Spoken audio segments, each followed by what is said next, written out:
while rebuilding that it works for working people.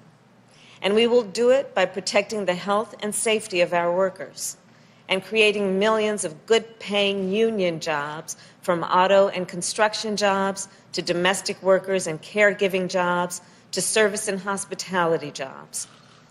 The road ahead, it will not be easy, but the President-elect and I are hitting the ground running because we all know the challenges facing America today are great. The American people deserve no less, and we don't have a moment to waste. And now it is my incredible and great honor to introduce our President-elect, Joe Biden.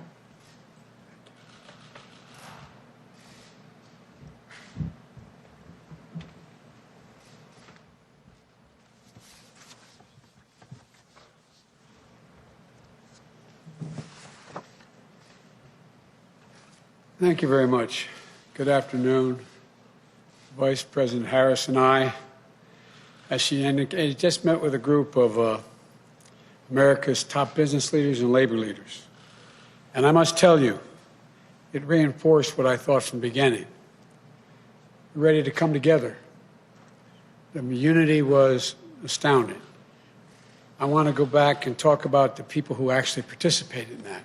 I'm going to list all the people who, just so you know who we spoke with.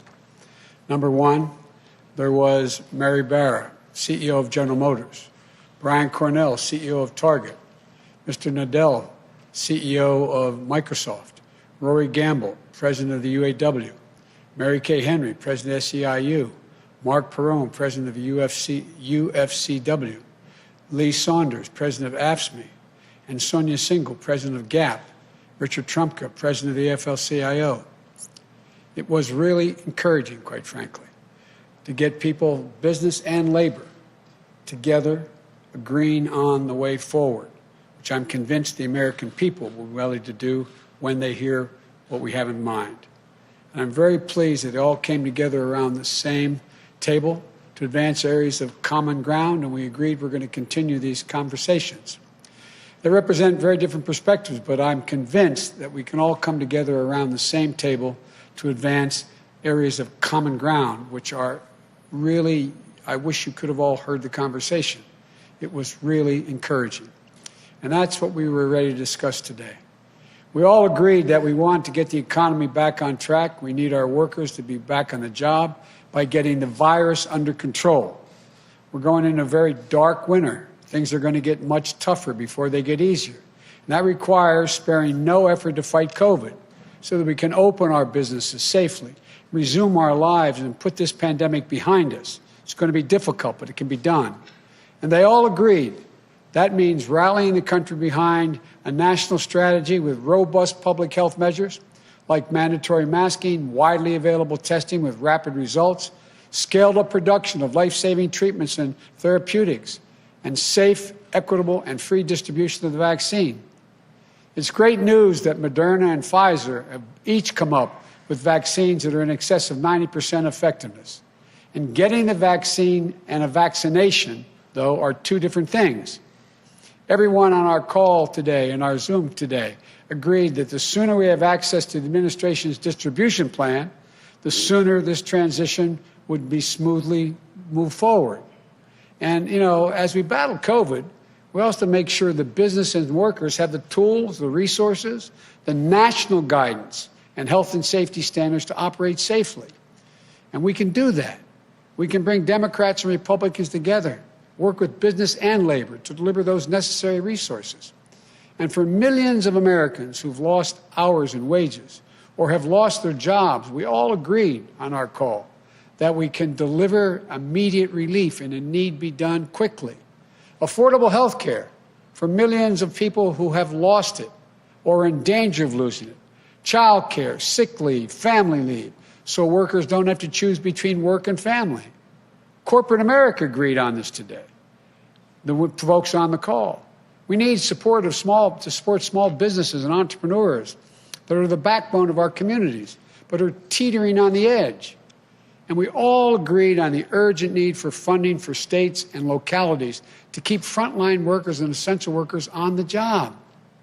vital public services, running law enforcement offices, educators, first responders, like we did in the Recovery Act of 2009, saving literally millions of jobs.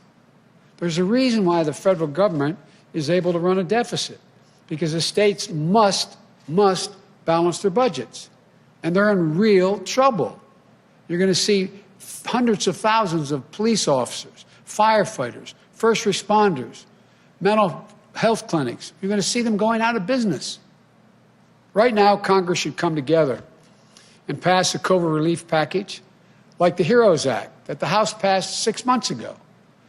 Once we shut down the virus and deliver economic relief to workers and businesses, then we can start to build back better than before. We talked about how we have an opportunity to come out of this stronger, more resilient than we were when we went in. And I wish you could have heard corporate leaders and the major labor leaders singing this from the same hymnal here. Throughout the campaign, I laid out my Build Back Better plan. We laid out our plan. That an independent analysis put out by Moody's, a well-respected Wall Street firm, projected would create 18.6 million jobs. We talked about the need to own the electric vehicle market. We talked about climate a lot, building 550,000 charging stations, creating over 1 million good-paying union jobs here at home. The need for a federal government to invest more in clean energy research. You know, it's based on a simple premise. It's time to reward work, not just wealth in America. We're going to have a fair tax structure that makes sure the wealthiest among us and corporations pay their fair share. Our plan will create millions of good-paying union jobs in manufacturing, building the vehicles, products, technologies that we're going to need for the future to compete with the rest of the world. From autos to our stockpiles, we're going to buy American. No government contract will be given to companies that don't make their products here in America. To secure our position as a global leader in research and development, we're going to invest $300 billion in the most critical, competitive new industries and technologies, creating 3 million good-paying jobs. And the corporate American technology firms like Microsoft on the call, they all agreed. We can make sure our future is made here in America. And that's good for business, and it's good for American workers. We can also modernize our infrastructure. Roads, bridges, ports, 1.5 million new affordable housing units, high-speed broadband we talked about, for every American household, which is more important than ever for remote learning, remote working, telemedicine in the 21st century. Building a digital infrastructure to help businesses, healthcare workers, first responders, and students. $100 billion to rebuild our crumbling schools. They talked about the need, the business community talked about the need to invest in HBCUs and community colleges. Retrofitting 4 million new buildings, or old buildings, retrofitting them, making them new. Weatherizing 2 million homes. Building more climate-resilient cities and towns. These investments will specifically target communities of colors so we can break the cycle where in good times they lag, and in bad times they get hit first and the hardest, and in recovery, it's the toughest to bounce back. These are the kinds of investments that are going to strengthen our economy and our competitiveness, create millions of jobs, union jobs. And in doing so, we'll respect the dignity of work and empower the voice of workers. You've heard me say it before. My dad, when he lost his job in Scranton, eventually moved to Wilmington and got a good job. He'd say, Joey, a job's about a lot more than a paycheck. It's about your dignity, respect, your place in the community. It's about being able to look your kid in the eye and say, honey, everything's going to be okay. When we build back better, we'll do so with higher wages, including a $15 minimum wage nationwide, better benefits, stronger collective bargaining rights that you can raise a family on. That's how we build back the middle class better than ever.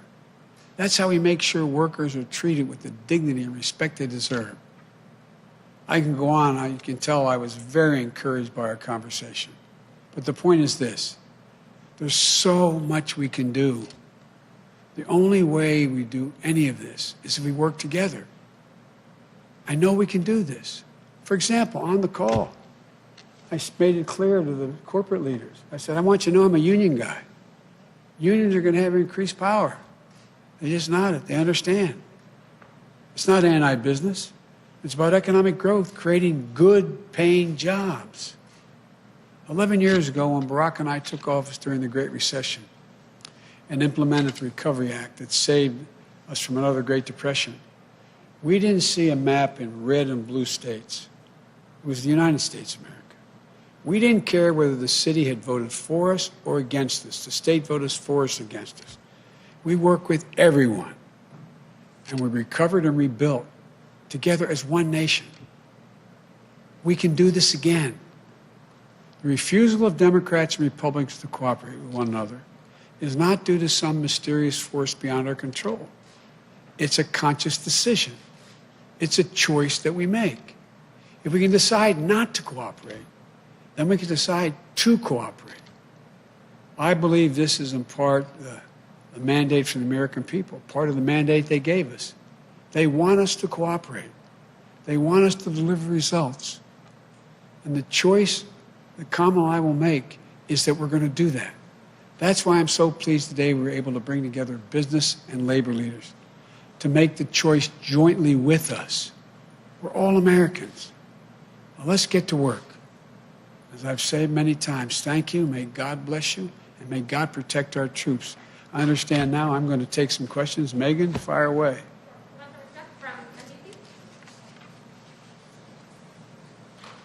Thank you, President-elect Biden, Vice President-elect Look in the wrong Harris. direction, sorry. Good to see you. I want to start with a question about your pandemic planning and then a question about your economic plan.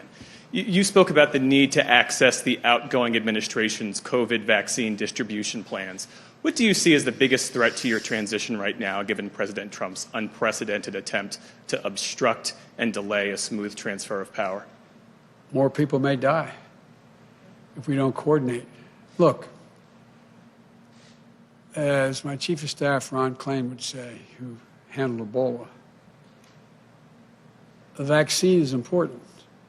It's of little use until you're vaccinated. So how do we get the vaccine?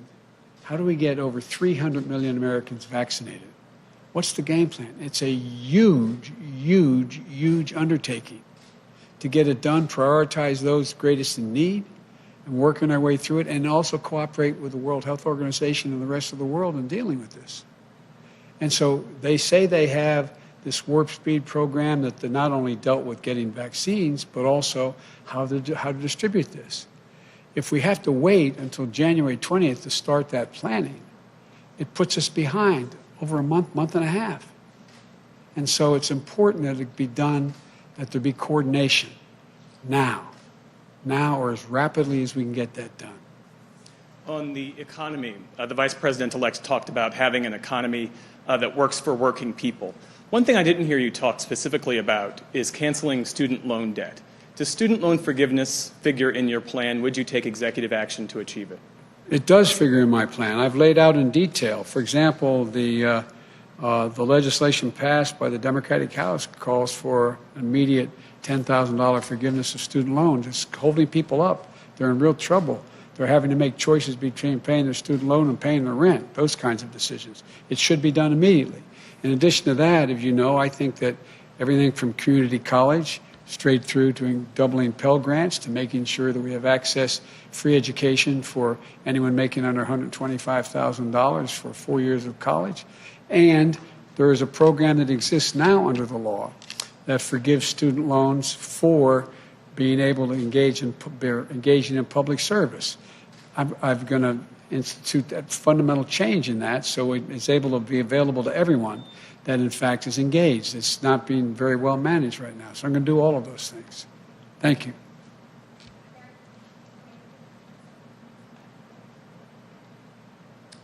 Thank you, Mr. President-elect.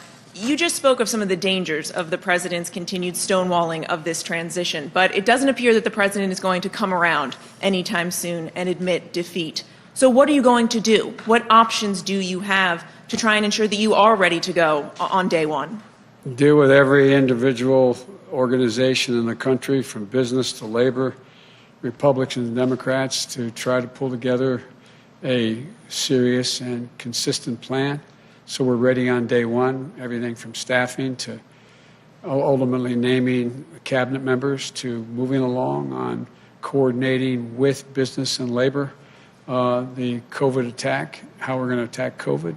And so it would make it a lot easier if the president were to participate. You have a number of Republicans suggesting that. The good news here is my colleague is still in the Intelligence Committee, so she gets the intelligence briefings. I don't anymore. So that is, but there's a number of Republicans calling for that. I am hopeful that the president will be mildly more enlightened before we get to January 20th. And what is your message to Republicans who are backing up the president's refusal to concede? You clearly need to work with them going forward. My message is I will work with you. I understand a lot of your reluctance because of the way the president operates, but I've been in contact with and will be in contact with more of them as we move along. And if it has to wait until January 20th to actually become operational, that's a shame, but maybe that's the only way to get it done. Thank you very much, Mary. Thank you very much, Mr. President-elect. And I want to kind of piggyback off of that. I want to get your thoughts on the president's tweet over the weekend where he first seemed to acknowledge that you won. Then he said he won't concede. Then he said, I won. How did you interpret that? And at the end of the day, do you want him to concede? I interpret that as Trumpianism. No change in his modus operandi. I think the pressure will continue to build. Look, I'm having a lot of meetings with world leaders on the telephone. I cannot get into negotiating with them about things that are going to be done, but they're calling with some degree of enthusiasm. Everyone from the Holy Father to prime ministers across the globe. And so we're moving along knowing what the outcome will be. And as I said earlier, and I probably shouldn't repeat it, but I find this more embarrassing for the country than debilitating for my ability to get started. And then secondly, I want to follow up with you on the vaccine. If the FDA gives emergency authorization to the Pfizer or Moderna vaccine in the coming weeks, will you get vaccinated? And if you're hesitant, why should any American have confidence in the vaccine? Well, first of all, we'll see if that comes forward. And secondly, it's important that people who are in the greatest need get it. I wouldn't hesitate to get the vaccine. But I also want to set an example. But I wouldn't hesitate to get the vaccine if, in fact, Dr. Fauci and these two organizations, whether it's Moderna or Pfizer, who have been extremely responsible, conclude that it is safe and able to be done. Look, the only reason people question the vaccine now is because of Donald Trump. That's the reason why people are questioning the vaccine, because all the things he says and doesn't say, whether is it truthful, is it not truthful, the exaggerations. I think we're on a clear path now. We're on a clear path where the international community and national leaders in the scientific community have focused on these two vaccines. They appear to be ready for prime time, ready to be used. And if that continues along those roads, I would take the vaccine. Thank you.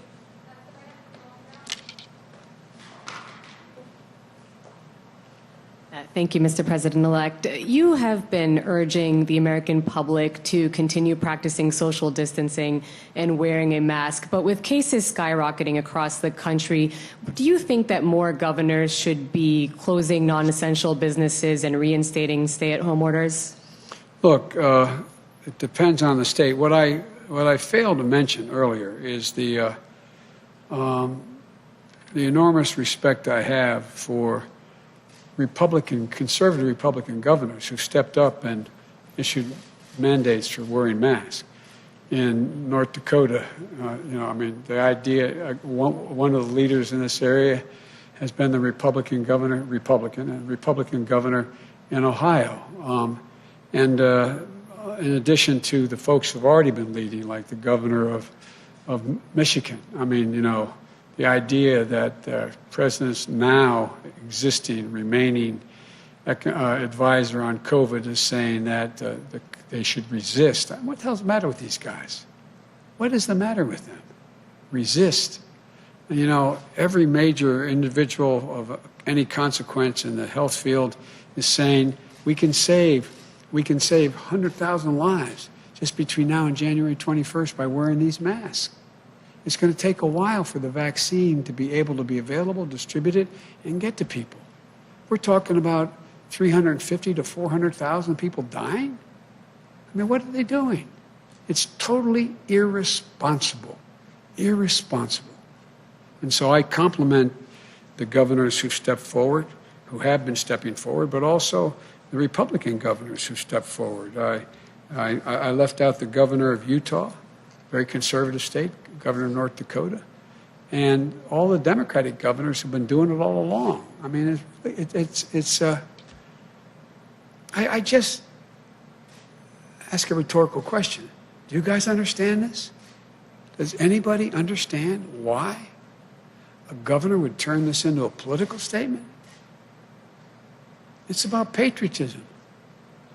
It's about being patriotic. It's about saving lives, for real. This is not hyperbole. It's about being patriotic. And I think you're seeing more and more as this god-awful virus continues to spread almost unabated, that that governors are stepping up. And just following up on that, especially with many states reporting new highs in terms of the daily number of cases and a lot of public health officials sounding the alarm over the holidays, what is your message to people who are considering, for example, getting together with their families and others for Thanksgiving? Would you urge people to reconsider their plans? Well, here's what I'd do. Let me tell you what the health experts have said to me. And it's not because I'm unique and president-elect, it's because of my family. They strongly urge that if, in fact, we're going to have Thanksgiving with anyone, that we limit it to a maximum. They suggest 5 people, maximum 10 people, socially distanced wearing masks, and people who have quarantined. So Jill and I spent this morning, like many of you, trying to figure out what are we going to do for Thanksgiving? How are we going to do it? And we've narrowed down which family members and that they were tested, recently tested within 24 hours. And so I would strongly urge, for the sake, not just your sake, for the sake of your children, your mother, your father, your sisters, your brothers, whoever you get together for Thanksgiving, think about this. There should be no group more than 10 people in one room. Inside the homes. That's what they're telling me. They're telling me they're, making sure that that's the case. And I have the more potent mask behind this one. I took it off when I came out here. I wear it inside this. That to be masked. It saves lives. And so, look, I just want to make sure that we're able to be together next Thanksgiving. Next Christmas. It is an international crisis. It's an international health crisis. And the idea, we're at war with the virus. And we're at war, for real. And all kidding aside, I hope all of you, I've watched you all seem to wear masks all the time when you're, and the group that follows me, that is assigned to Delaware with me, seem to do that. I strongly urge you to do it. There's nothing macho about not wearing a mask. Thank you.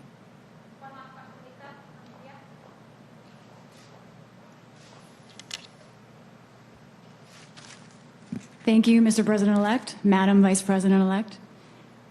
Your plan, my mask is stuck in my ear in classic. Hold on a second. I Demonstrating watched for Jill America. try to take it off. Yes. It's hard. Thank God I don't have an earring.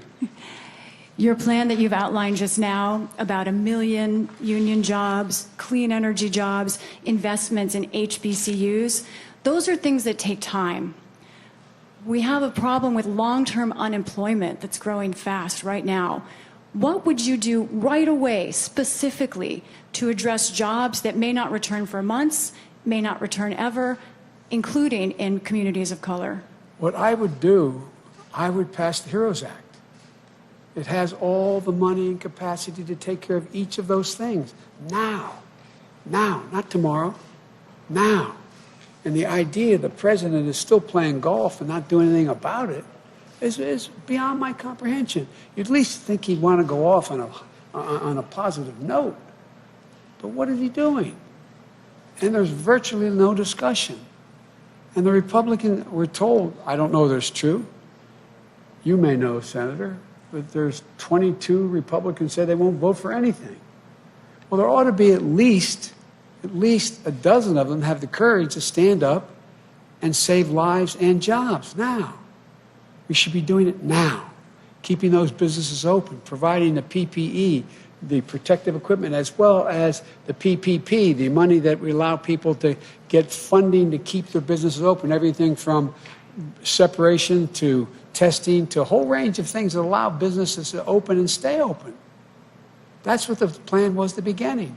And by the way, if you notice in the very beginning, when they passed the stimulus program, the first two pieces, what happened?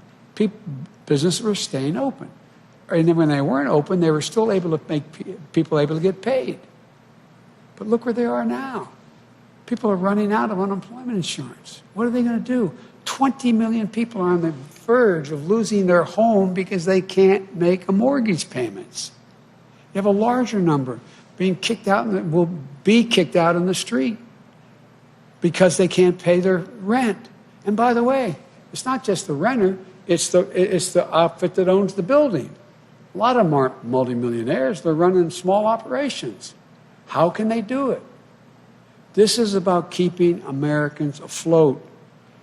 Get them through this pandemic. Get them through where their businesses are able to come back. The money's there. The money is there. And also on the economic front, as we fight the pandemic, world trade continues, and there is great debate over world trade agreements, international trade agreements. It seems that in the last couple of days, 15 countries, Asian, Pacific countries, have signed onto a new trade deal, the RCEP. Should the United States consider joining that trade agreement? I've talked with a number of these world leaders, and I told them, under the law, I'm not able to begin to discuss with them. There's only one president at a time as to who can say what our policy will be. So I'm reluctant to answer that question now, but here's what I can say. We make up 25% of the world's trading capacity of the economy of the world. We need to be aligned with the other democracies, another 25% or more, so that we can set the rules of the road instead of having China and others dictate outcomes because they are the only game in town.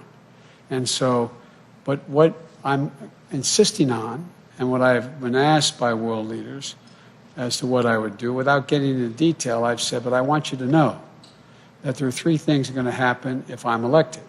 One, we're going to invest in American workers and make them more competitive. Number two, we're going to make sure that labor is at the table and environmentalists are at the table in any trade deals we make. And I'm not looking for punitive trade. The idea that we are poking our finger in the eyes of our friends and embracing autocrats makes no sense to me. And so, but I'm reluctant to get into more detail at this moment. I promise you I have a pretty thorough plan, and I will be prepared to announce that to you on January 21st. You have indicated changes you want to make in U.S. international policy on other fronts, like the Paris climate. Yes, that's deal. a generic notion of rejoining, but I didn't get into the detail of what we'll do in that agreement. The same thing with rejoining the World Health Organization. But why not here? Because you're asking me about whether I join a specific proposal, the details of which are now only being negotiated among those nations. It would require a negotiation. Thank you. Thank you. Appreciate it.